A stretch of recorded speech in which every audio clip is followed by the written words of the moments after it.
Mari Bapak Ibu Saudara yang dikasihi Tuhan, sebelum kita membaca dan merenungkan firman-Nya, mari kita berdoa memohon pertolongan Tuhan. Bapa di sorga, saat ini kami membaca dan merenungkan firman-Mu. Kami memohon Tuhan, biarlah Allah Roh Kudus menguduskan kami, Allah Roh Kudus membantu kami untuk memahami kehendak Tuhan, supaya di dalam hidup kami meninggikan kehendak-Mu dan menjalankan kehendak-Mu. Tidak setiap hari hanya menjalankan, menghidupi kehendak kami sendiri, apa yang kami mau, sehingga ya Tuhan, kami terlalu fokus dengan diri sendiri. Tetapi sebagai orang percaya yang sudah diselamatkan, Tuhan memiliki rencana di dalam kehidupan kami untuk kami lakukan, dan biarlah kami belajar untuk mentaatinya. Berkati firman-Mu yang berkuasa, yang tidak akan kembali dengan sia-sia, supaya firman itu berbicara kepada setiap kami, dan kami boleh mentaatinya. Kami berserah kepadamu di dalam pemberitaan ini. Dalam nama Tuhan Yesus Kristus kami berdoa. Amin. Silakan duduk saudara sekalian. Hari ini ada acara khusus. Saya ingin menyebutkan dulu urutannya sehingga kita, saudara-saudara yang mengikuti dari rumah bisa menyiapkan diri. Jadi kita akan khotbah dulu. Setelah khotbah akan diadakan peneguhan pengurus bidang, subbidang dan komisi. Setelah itu baru bersama-sama menjalankan menerima perjamuan kudus. Ya, begitu urutannya Bapak Ibu, sehingga saudara-saudara yang akan diteguhkan juga dapat menyiapkan diri. Kita akan membaca satu bagian firman Tuhan dari surat Paulus kepada jemaat di Tesalonika. Pasal yang pertama ayat 1 sampai ayat 3. Kemudian ayat 8, 7 dan 8. 1 Tesalonika pasal 1 ayat 1, 2 dan 3, 7, 8. Saya akan bacakan untuk kita dari Paulus, Silwanus dan Timotius kepada jemaat orang-orang Tesalonika yang ada di dalam Allah Bapa dan di dalam Tuhan Yesus Kristus. Kasih karunia dan damai sejahtera menyertai kamu. Kami selalu mengucap syukur kepada Allah karena kamu semua dan menyebut kamu dalam doa kami. Sebab kami selalu mengingat pekerjaan imanmu, usaha kasihmu, dan ketekunan pengharapanmu kepada Tuhan kita Yesus Kristus di hadapan Allah dan Bapa kita. Ayat 7. Sehingga kamu telah menjadi teladan untuk semua orang yang percaya di wilayah Makedonia dan Akhaya. Karena dari antara kamu firman Tuhan bergema bukan hanya di Makedonia dan Akhaya saja, tetapi di semua tempat telah tersiar kabar tentang imanmu kepada Allah, sehingga kami tidak usah mengatakan apa-apa tentang hal itu. Sedemikian jauh pembacaan firman Tuhan. Bulan Agustus ini kita masuk di dalam sebuah rangkaian HUT gereja kita ke-25. Ya, ini satu momen yang bersejarah, ya. 25 itu ya usia perak, Saudara, ya. Dan di dalam rangkaian HUT ini, ya saya ingin membukanya di awal Agustus ini dengan memikirkan tentang sebuah gereja yang menjadi model. Dan biarlah gereja ini berbicara kepada kita juga sebagai gereja di masa sekarang ini.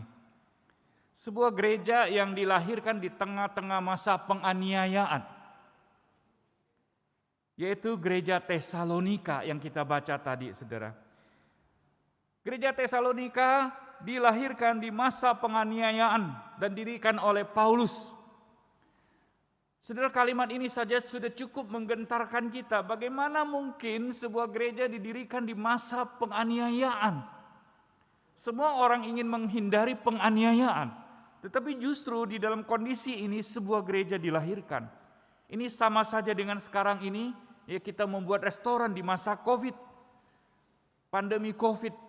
Ya mana mungkin restoran aja yang ada sudah ditutup, kamu buat restoran yang baru. Nah, mudah-mudahan dengan ini kita mulai memahami kondisi dari orang Tesalonika ini. Ya, sama sulitnya dengan yang kita hadapi saat ini. Tetapi itulah yang terjadi, saudara-saudara. Di tengah masa penganiayaan yang berat pada waktu itu, justru sebuah gereja didirikan. Ini mengingatkan kepada kita bahwa Injil diberitakan di dalam segala kesempatan. Tidak ada yang namanya ini kesempatan baik atau kesempatan buruk. Injil selalu dapat diberitakan kapanpun dalam situasi apapun. Saudara, seperti dua orang sales sepatu yang diutus untuk mengamati atau menilai, ya, mengobservasi sebuah tempat. Ketika pulang, dua salesman ini melapor kepada pimpinan. Salesman yang pertama berkata, "Pak, percuma kita menjual sepatu di sana, sebab orang di situ semuanya tidak pakai sepatu." Salesman yang kedua melaporkan berbeda, "Pak, semua orang tidak pakai sepatu di sana. Ini kesempatan kita menjual sepatu sebanyak-banyaknya kepada mereka." Saudara, satu optimis, satu pesimis. Firman Tuhan diberitakan kapanpun dan dimanapun, seperti gereja Tesalonika ini. Jadi marilah kita menyadari di tengah pandemi ini, sungguh merupakan satu kesempatan kita memberitakan Injil kepada mereka yang belum percaya. Saudara sekalian, warga jemaat Tesalonika adalah orang-orang yang tadinya sebagai penyembah-penyembah berhala. Mereka tidak kenal Tuhan sama sekali. Ketika Injil diberitakan, mereka memberikan respon yang sangat positif dan mereka bertobat.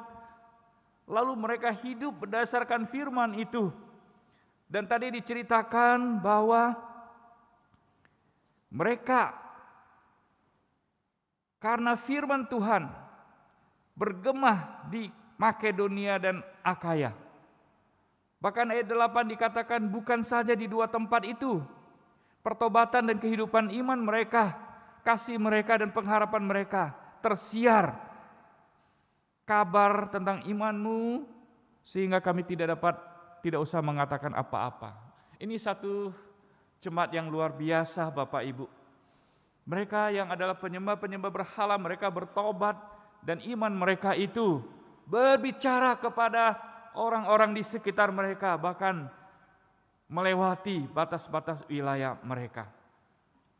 Injil telah mengubah hidup mereka, saudara-saudara, meskipun penindasan berat juga sedang terjadi. Kita bersyukur kepada Tuhan.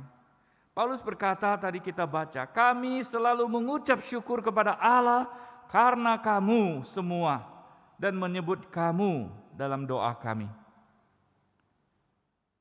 Paulus menyatakan mengapa ia sangat bersyukur. Ayat berikutnya tadi, "Kami selalu mengingat satu, pekerjaan imanmu. Yang kedua, mengingat usaha kasihmu. Dan yang ketiga, ketekunan pengharapanmu kepada Tuhan kita Yesus Kristus di hadapan Allah dan di hadapan Bapa kita." Paulus menyebut tiga hal ini yang sangat akrab dengan kita, yaitu IPK, iman, pengharapan, dan kasih. Saudara, iman, pengharapan, dan kasih adalah tiga kata yang sering dipakai oleh Rasul Paulus ketika dia menguraikan tentang gereja yang memiliki kedewasaan rohani. Nah, inilah tema kita, menjadi gereja yang dewasa secara rohani, menjadi gereja yang matang, yang kehidupan umatnya itu mencerminkan umat yang memiliki kedewasaan. Paulus sering menyebut, saudara, iman dan pengharapan dan kasih ini ketika dia berbicara mengenai kedewasaan rohani. Misalnya, saudara, Paulus menulis surat kepada jemaat di Efesus, yaitu Efesus pasal 1 ayat 5 sampai 16 dan 18. Paulus berkata begini, "Karena itu setelah aku mendengar tentang imanmu kepada Tuhan Yesus dan tentang kasihmu terhadap semua orang kudus, Aku pun tidak berhenti mengucap syukur karena kamu. Dan aku selalu mengingat kamu dalam doaku, dan supaya ia menjadikan mata hatimu terang, agar kamu mengerti pengharapan apakah yang terkandung di dalam panggilannya, betapa kayanya kemuliaan bagian yang ditentukannya bagi orang-orang kudus. Kepada jemaat di Efesus, Paulus mengungkapkan 3 hal ini lagi, menyinggung 3 hal ini lagi, yaitu tadi kita baca iman, pengharapan, dan kasih. Kepada jemaat Kolose, Paulus juga berkata dalam Kolose pasal 1 ayat 3-5, kami selalu mengucap syukur kepada Allah Bapa Tuhan kita Yesus Kristus setiap kali kami berdoa untuk kamu, sehingga kami telah mendengar tentang imanmu dalam Kristus Yesus dan tentang kasihmu terhadap semua orang kudus oleh karena pengharapan yang disediakan bagi kamu di sorga. Ngulang lagi saudara ya. Ada lagi ketika dia menulis kepada orang Tesalonika di 2 Tesalonika, ya. Kami wajib selalu mengucap syukur kepada Allah karena kamu saudara-saudara, dan memang patutlah demikian karena imanmu makin bertambah dan kasihmu seorang akan yang lain makin kuat. Terakhir saudara, Filipi 1 ayat 4-5, aku mengucap syukur kepada Allahku setiap kali aku mengingat engkau dalam doaku, karena aku telah mendengar tentang kasihmu kepada semua orang kudus dan tentang imanmu kepada Tuhan Yesus. Jadi Paulus mengungkit atau menguraikan 3 hal ini ketika dia berbicara kepada jemaat-jemaat untuk mengangkat 3 poin penting ini sebagai satu ciri gereja yang dewasa. Saudara, pada waktu saya mempersiapkan firman Tuhan ini, Paulus berbicara kepada jemaat di Efesus, kepada di Filipi, ya, Tesalonika, Kolose. Lalu saya berpikir, kalau Paulus menulis surat kepada jemaat di GKI Balikpapan, kira-kira apa yang akan dia sampaikan? Apakah ia akan bersyukur? Wah, banyak betul gereja, kegiatan-kegiatan gereja GKI Balikpapan. Apakah dia akan memuji, wah gedung gerejanya bagus ya? Atau ia akan mengucap syukur atas iman, pengharapan, dan kasih yang dia lihat dari jemaat GKI Balikpapan. Saudara sekalian, ini menjadi pemikiran kita ketika kita menjelang ulang tahun kita yang ke-25 menjadi gereja yang dewasa. Pekerjaan iman, saudara-saudara sekalian, adalah satu kualitas yang dapat diukur, ya. Diukur dari tindakan iman itu, sebab iman itu menghasilkan tindakan. Kalau ada iman, tidak ada perbuatan, itu kosong. Iman dapat diukur karena dia mengeluarkan tindakan, saudara. Nah, ketika seorang mempercayai Allah, akan kelihatan di dalam tindakan-tindakan yang selaras dengan imannya itu. Misalnya, orang itu selalu berdoa karena dia percaya kepada Allah. Nah, doa ini dapat dilihat, dapat diukur, dapat dihitung.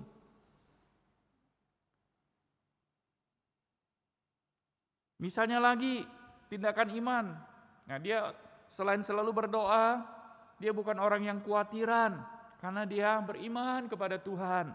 Serahkanlah kekhawatiranmu kepada Dia yang memelihara engkau.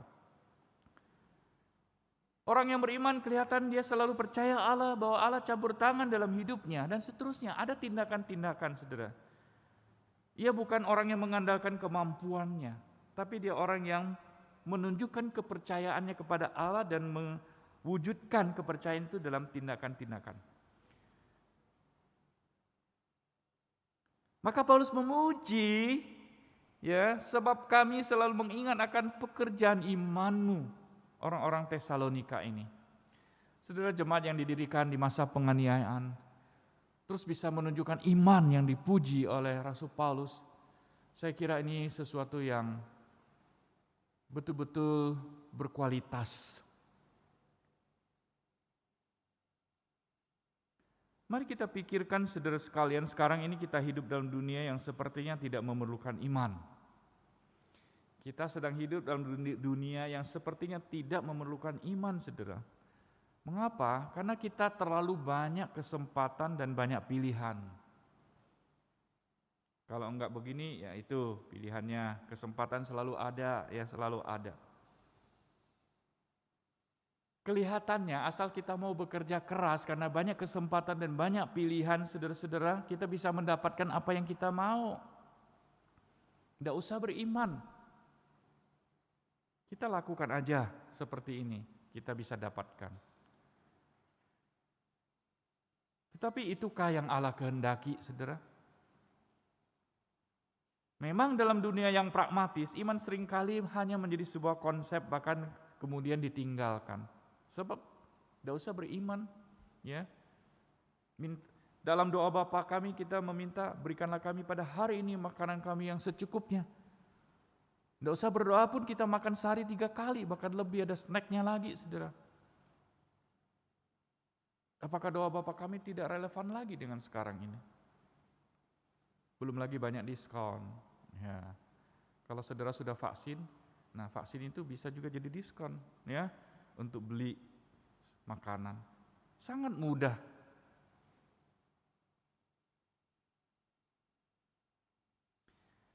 Saudara, kalau kita hidup di zaman yang sekarang ini, mungkin konsep iman ini tidak terlalu kentara. Tidak ada iman pun, mungkin hasilnya tidak akan berbeda. Tetapi sangat berbeda dengan di zaman orang-orang Tesalonika ini, Bapak Ibu. Tidak demikian di zaman perjanjian baru. Tadi kita mengatakan jemaat Tesalonika ini lahir di tengah masa penganiayaan. Dan seperti kebanyakan orang-orang perjanjian di masa perjanjian baru, saudara, mereka tidak punya pilihan selain mengandalkan Allah. Mereka harus mempercayai Allah dalam hidup mereka setiap hari. Mereka harus sungguh-sungguh bergantung kepada Allah atas keselamatan mereka. Karena ini masa penganiayaan.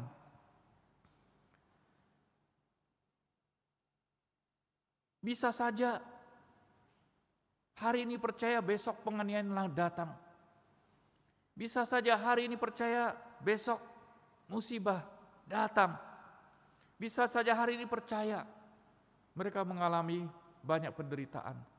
Mereka tidak punya pilihan selain bergantung kepada Allah. Tapi justru disitulah mereka mengalami satu proses pemurnian.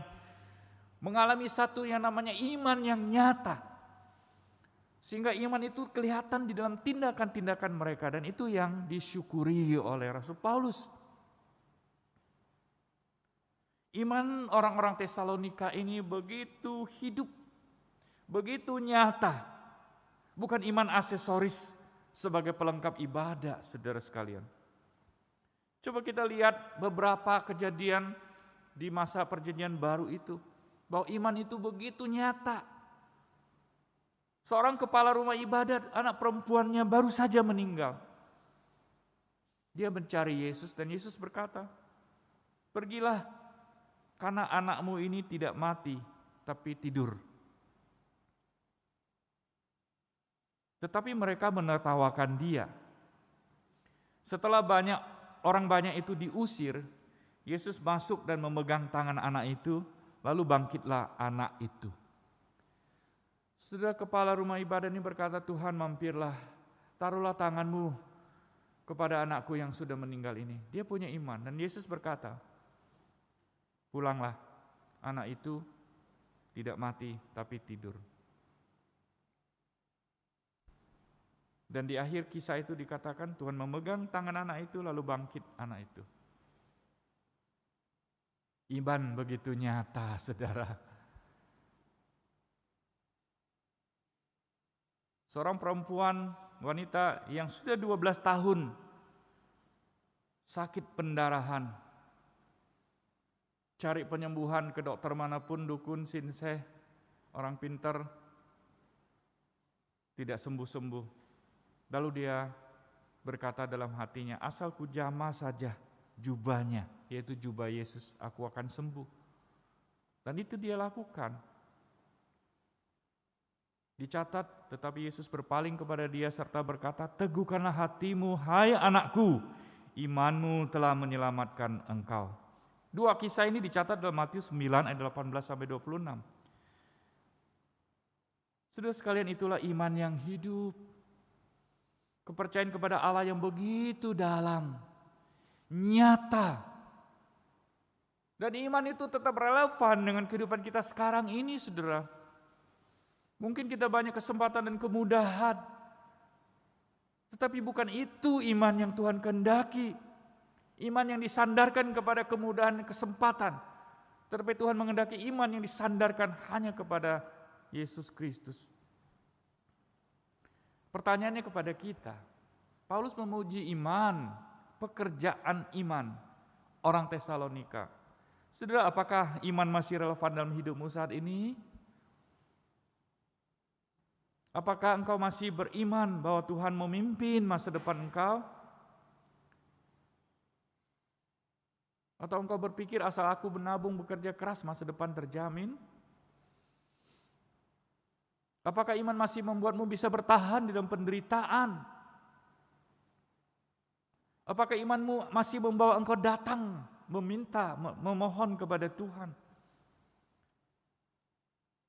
Apakah imanmu menopang engkau, sehingga engkau tetap setia percaya kepada Tuhan di dalam segala situasi? Atau jangan-jangan kita orang percaya yang telah kehilangan iman? Jangan-jangan kita orang percaya tapi kehilangan iman. Sebab iman itu hanya aksesoris dan tidak berfungsi di dalam hidup kita. Karena kemudahan, karena kesempatan, dan apa yang bisa kita raih dengan tangan kita. Saudara, Paulus memuji pekerjaan iman orang Tesalonika. Karena itu sungguh-sungguh nyata. Yang kedua, saudara, Paulus menyinggung tentang usaha kasihmu, usaha kasih orang Tesalonika. Kalau tadi iman dapat diukur karena iman itu memunculkan tindakan-tindakan dalam sebuah gereja, kasih juga memiliki kadar yang bisa diukur, saudara. Kasih itu abstrak tetapi bisa diukur. Karena apa? Karena kasih itu juga memunculkan tindakan. Kasih kalau hanya di mulut orang tidak bisa ukur. Karena itu omongan saja.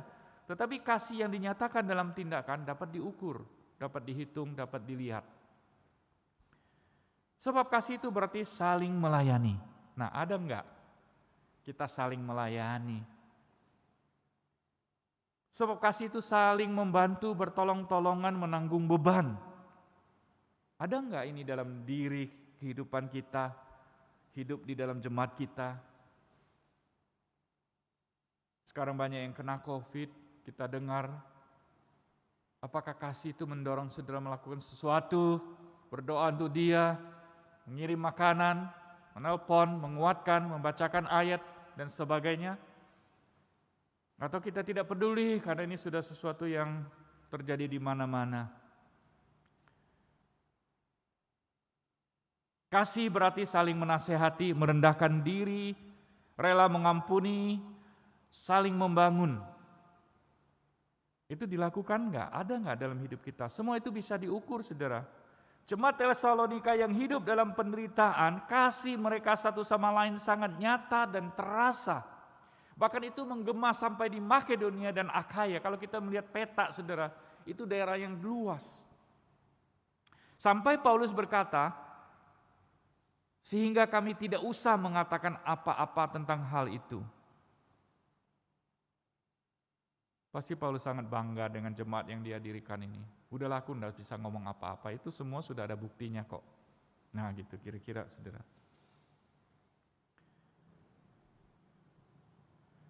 Kasih itu nyata dan terasa, saudara. Nah kembali kita bertanya, kalau kita mau menjadi jemaat yang dewasa, apakah itu nyata? Apakah itu dipraktekkan?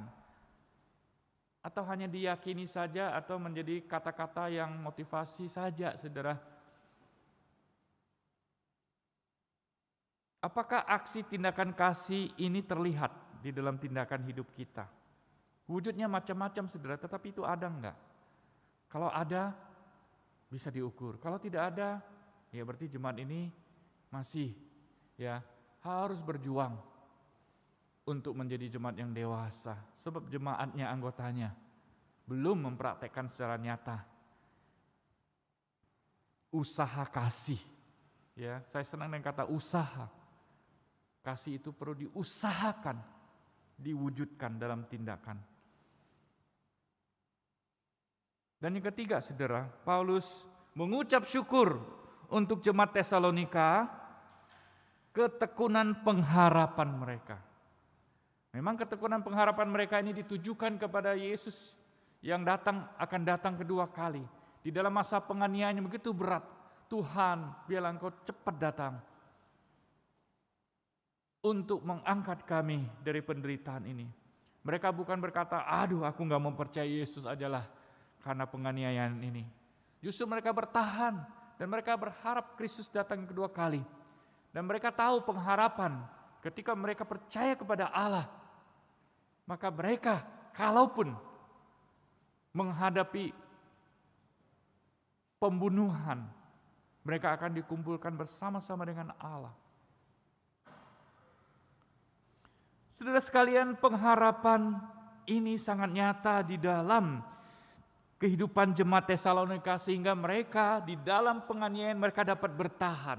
Kalau seseorang sangat menderita tetapi tetap bisa bertahan karena mereka ada harapan. Pernah ditanya seorang yang sakit begitu berat, ya kenapa mau berjuang untuk sembuh? Karena dia ingat anaknya. Ada harapan. Dia bisa bertemu dengan anaknya. Nah, ini membangkitkan semangat, saudara.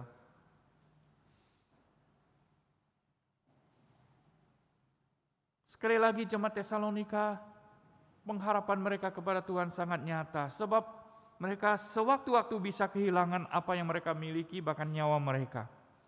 Pengharapan mereka hanya ada di dalam Yesus. Dan pengharapan di dalam Yesus ini memberi mereka rasa aman. Memberi mereka satu keteguhan hati untuk tetap setia. Jikalau mereka kehilangan nyawa, jikalau mereka kehilangan harta benda yang mereka kumpulkan, mereka tahu bahwa Tuhan tidak tinggal diam atau membiarkan mereka berjuang sendiri. Saudara sekalian, menjadi gereja yang dewasa, kita juga harus menampakkan pengharapan ini. Saudara, di mana atau kepada siapa engkau meletakkan pengharapanmu? Ada orang berharap kepada harta, ada orang berharap kepada ilmu pengetahuan dan teknologi, ada orang berharap kepada pekerjaan, ada orang menaruh pengharapannya kepada keluarga.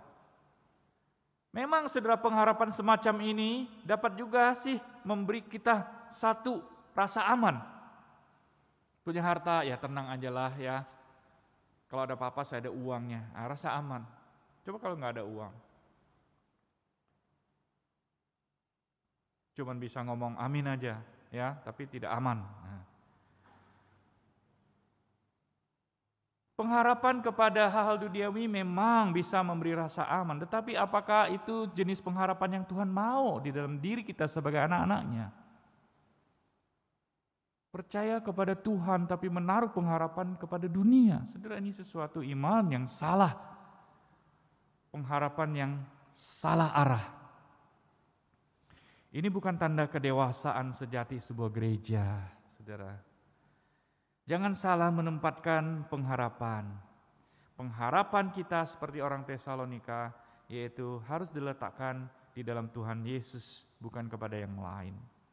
Saudara sekalian, iman, pengharapan dan kasih adalah ciri dari gereja yang dewasa. 25 tahun kita sudah melewati bersama. Tuhan memberikan kepada kita banyak kemajuan-kemajuan. Tetapi secara kualitas jemaat, apakah itu juga berjalan beriringan dengan kemajuan fisik yang kita dapatkan ini? Pengharapan, iman, pengharapan, dan kasih adalah ciri gereja yang dewasa. Mari saudara, setelah 25, kita sungguh-sungguh boleh menata kembali iman kita, pengharapan kita, kasih kita.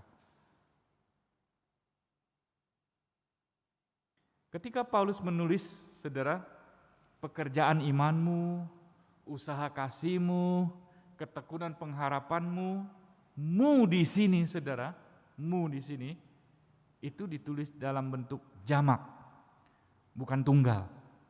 Artinya Paulus tidak memuji kualitas pribadi perorangan orang jemaat Tesalonika itu, tetapi dia memuji tentang iman, pengharapan, kasih secara komunitas. Nah, satu pelajaran yang indah dari sini adalah iman, pengharapan, dan kasih itu, saudara-saudara, itu adalah ciri-ciri kematangan yang terdapat di dalam komunitas orang percaya, bukan hanya masalah kualitas pribadi. Sebab iman, pengharapan, dan kasih yang dimiliki masing-masing pribadi ini tidak dapat diwujudkan secara efektif jika tidak terlibat dengan orang lain, dengan sesama. Saya punya kasih tapi nggak ada orang yang mau dikasih. Mau ngasihin siapa? Akhirnya kasih itu ya tidak ada tindakannya, saudara. Maka kalau kita punya kasih tapi tidak mengasihi orang lain, kita menganggap dunia ini hanya sendiri. Gak ada objek yang bisa dikasihi. Iman, pengharapan, dan kasih itu akan efektif jika itu terlibat di dalam kehidupan bersama, saudara. Dan itulah jemaat yang dewasa. Tingkat kematangan kita tidak sama, saudara. Ada yang mungkin lemah imannya, ada yang lain yang kurang dalam hal kasih, ada lagi yang pengharapannya terombang-ambing. Nah, kita memerlukan satu dengan yang lain, saudara, dengan tetap bersatu. Kita dapat saling menguatkan, saling menolong, ya, yang kuat menguatkan yang lemah, yang sehat memperhatikan yang sakit, yang punya lebih uang bisa memperhatikan orang miskin, dan seterusnya. Nah, inilah yang dipraktekkan orang-orang jemaat Tesalonika ini. Maka walaupun penganiayaan berat, mereka menghadapinya bersama-sama. Ringan sama dijinjing, berat sama dipikul. Kalau sekarang ringan, jinjing sendiri, berat, pikul sendiri. Saudara, bagaimana dengan kita? Apakah kalau ada saudara lain yang lemah, kita biarkan aja atau kita jauhi? Udahlah, nggak usah ikut campur, nanti kita ini kena kita akibatnya.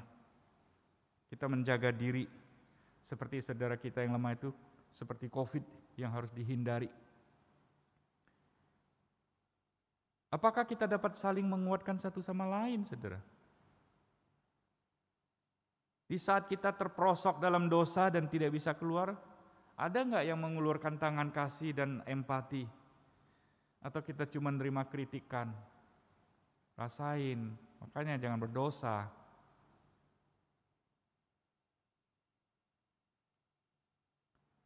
Ada nggak yang menguatkan pengharapan kita saat kita lemah? Suami atau istri atau anak kritis karena COVID. Sepertinya dunia ini sendiri, kita tidak berdaya. Ada nggak yang menguatkan kita, mengingatkan pengharapan di dalam Tuhan, memberikan hal-hal yang menguatkan dan menunjukkan empati kepada kita? Kita ini hidup bersama, tapi ini kok nggak ada sesuatu yang salah, saudara. Nah, tindakan-tindakan ini seharusnya demikian, saudara, karena itu ada wujud dari iman, pengharapan, dan kasih dari jemaat yang bertumbuh. Bukan sebaliknya, saling gosip, kritik, acuh, tak acuh, dan sebagainya. Saudara sekalian, saya ingin menutup dengan mengatakan sebuah gereja yang dewasa itu dapat diukur sampai sejauh mana tingkat pertumbuhan iman, pengharapan, dan kasihnya dari anggota-anggota jemaatnya. Bagaimana mereka mempraktekkan, bagaimana mereka merefleksikan kualitas ini kepada orang lain.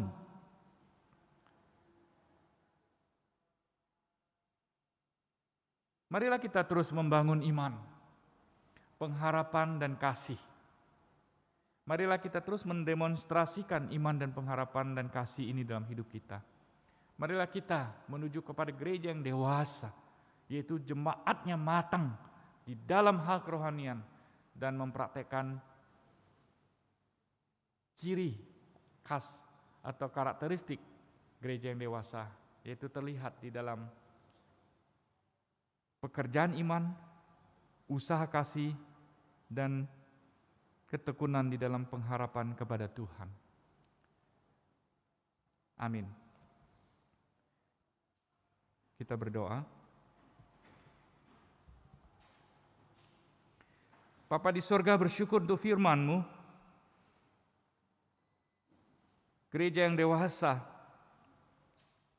memiliki karakteristik seperti yang dikatakan oleh Rasul Paulus, ciri-ciri gereja yang dewasa, jemaat yang dewasa, terlihat dari mempraktekkan iman, pengharapan, dan kasih dalam hidup mereka. Hari ini kami menuju HUT ke-25 GKI Balikpapan. Kami bersyukur untuk pencapaian-pencapaian. Kami bersyukur untuk proses yang Tuhan izinkan terjadi. Kami bersyukur untuk keadaan baik yang Tuhan berikan. Tetapi kami juga memohon Tuhan